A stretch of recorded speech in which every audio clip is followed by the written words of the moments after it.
सबका एडवर्ब्स की part 2 video में स्वागत है।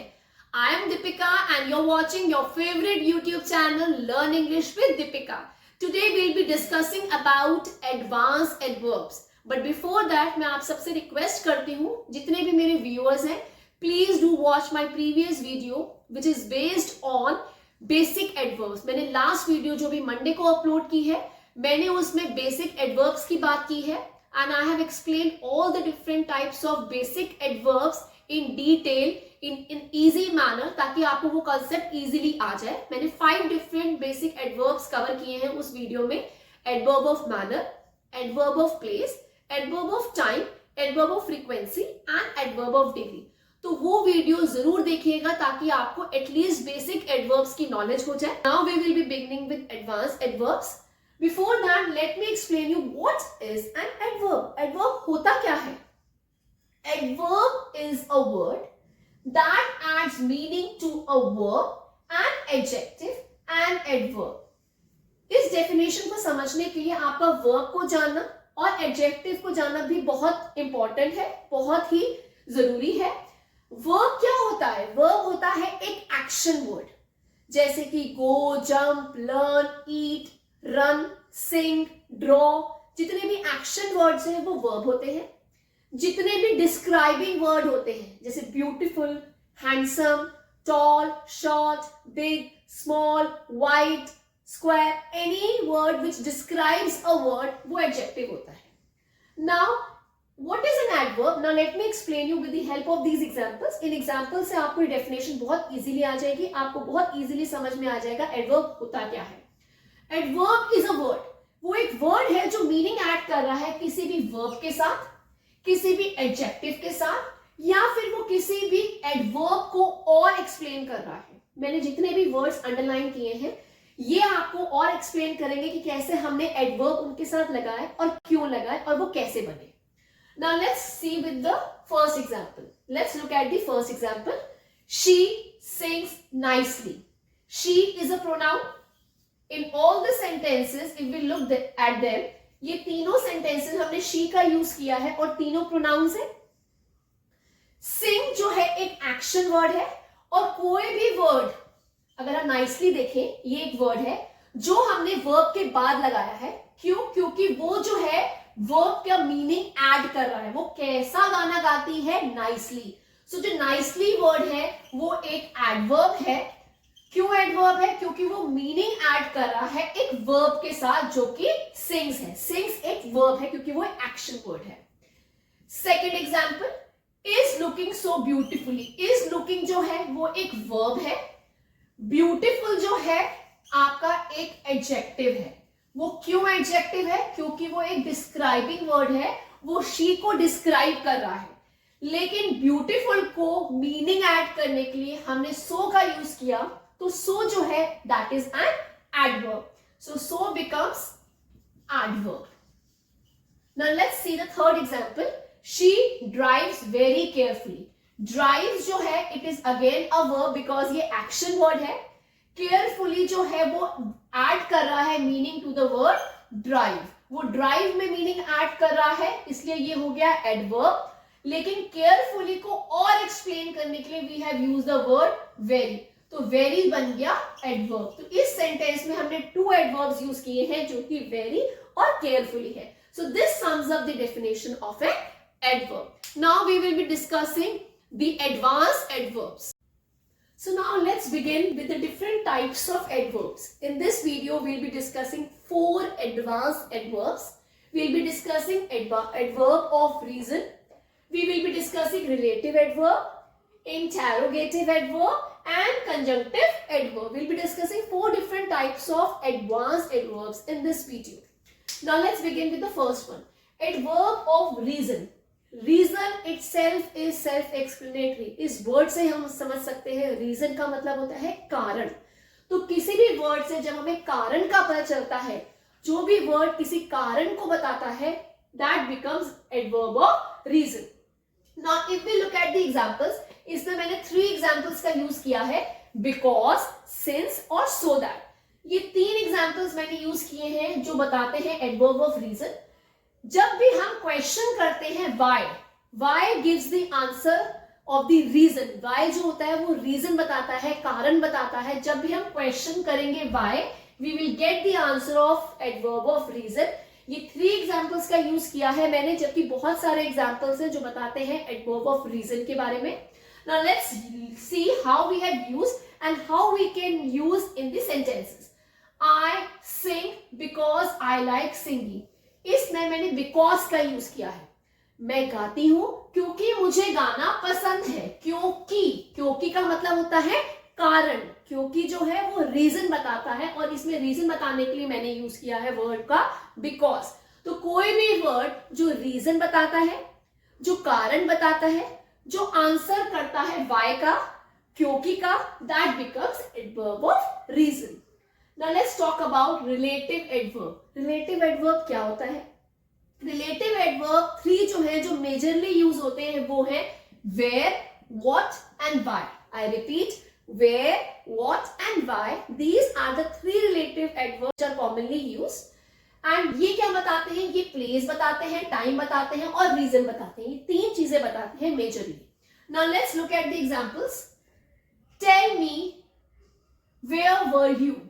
Tell me where were you? बताइए आप कहां थे? Where is telling you the place.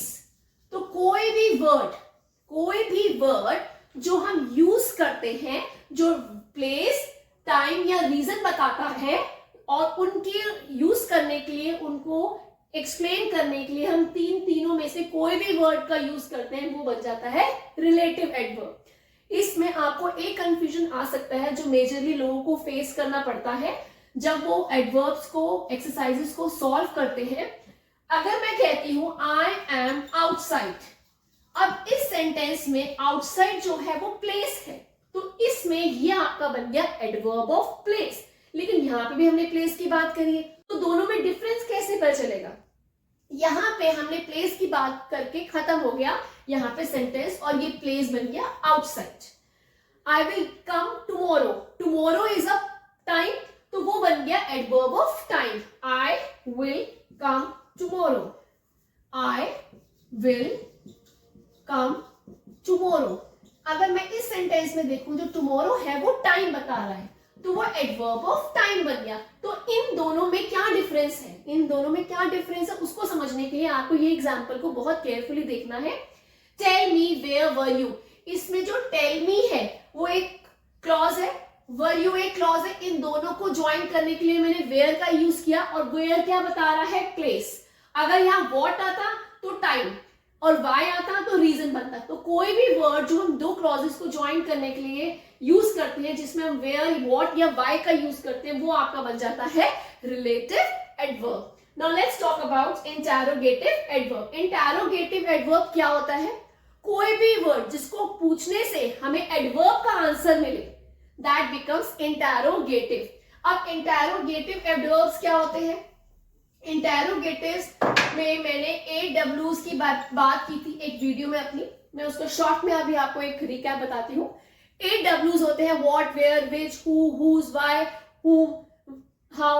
All these AWs are interrogative adverb, जिसमें मैंने 3 यहाँ पे लिखे हैं, what, where, which, जबकि AWs होते हैं जब भी हम इन AWs से कोई भी सेंटेंस शुरू करते हैं और हमें आंसर मिलता है, उन क्वेश्चंस को पूछने पे किसी भी एडवर्ब का आंसर मिलेगा, वो बन जाएगा interrogative adverb. To understand it better, see the example, where are you going. अगर मैं ये क्वेश्चन करूं और मैं इसका आंसर एक्सपेक्ट करूं, तो आंसर हो सकता है I am going inside, I am going outside, so many words can come here.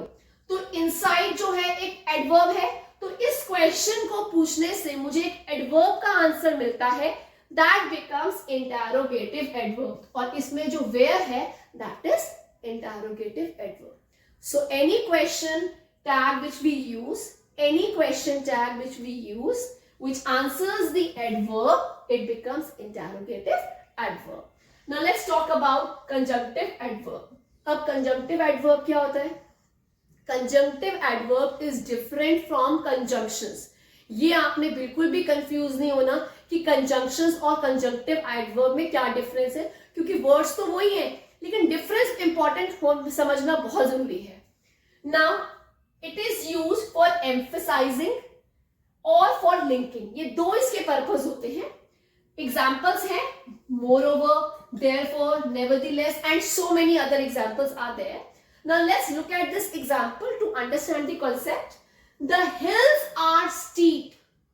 The hills are steep. Hence it is dangerous to drive at night. अगर हम इन sentences को देखें, इस sentence को देखें, तो इस sentence में the hills are steep, ये एक complete sentence है, एक ही सिंपल सेंटेंस है। It is an independent sentence because it has complete meaning. The hills are steep, जो हिल्स है वो स्टीप है। It is dangerous to drive at night, ये भी एक इंडिपेंडेंट सेंटेंस है, सिंपल सेंटेंस है, कंप्लीट सेंटेंस है। इन दोनों सेंटेंसेस को ज्वाइन करने के लिए मैंने यूज किया है हेंस। तो जब भी मैंने वर्ड को यूज करूंगी, जब आप टू इंडिपेंडेंट सेंटेंसेस को ज्वाइन करने के लिए और एम्फसाइज करने के लिए, अब हेंस जो है वो उस पे जोर दे रहा है, वर्ड पे, इस वर्ड से जोर पड़ रहा है इस पूरे सेंटेंस में to make the meaning clear. तो इसमें जब भी कोई वर्ड आपके एम्फेसिस के लिए होगा या दो आइडियाज को लिंक करने के लिए होगा, दो आइडियाज है इसमें, द हिल्स आर स्टीप ये एक आइडिया हो गया, it is dangerous to drive at night ये दूसरा आइडिया हो गया। जब दो आइडियाज को कोई वर्ड लिंक करता है या दो सेंटेंसेस को लिंक करता है या कोई वर्ड एम्फसाइज करने के लिए यूज होता है, that becomes conjunctive adverb. I hope I am able to clear the concept of advance adverbs. I hope you have like the video. अगर आपको मेरी वीडियो पसंद आई है तो please don't forget to like, share and subscribe. जितने भी मेरे न्यू व्यूअर्स हैं, जिन लोगों ने मुझे अभी तक सब्सक्राइब नहीं किया है, आई रिक्वेस्ट देम कि आप सब्सक्राइब जरूर करिएगा और प्लीज शेयर कीजिएगा ताकि मैं ज्यादा से ज्यादा लोगों तक पहुंच सकूं। मेरा मोटिव इन वीडियोस के थ्रू सिर्फ यही है कि मैं आपके लिए लर्निंग इजी कर दूं। I hope I am able to clear the concept of advance adverbs. I hope you have like the video. अगर आपको मेरी वीडियो पसंद आई है तो please don't forget to like, share and subscribe. जितने भी मेरे न्यू व्यूअर्स हैं, जिन लोगों ने मुझे अभी तक सब्सक्राइब नहीं किया है, आई रिक्वेस्ट देम कि आप सब्सक्राइब जरूर करिएगा और प्लीज शेयर कीजिएगा ताकि मैं ज्यादा से ज्यादा लोगों तक पहुंच सकूं। मेरा मोटिव इन वीडियोस के थ्रू सिर्फ यही है कि मैं आपके लिए लर्निंग इजी कर दूं। So please keep watching your favourite channel learn English with Deepika.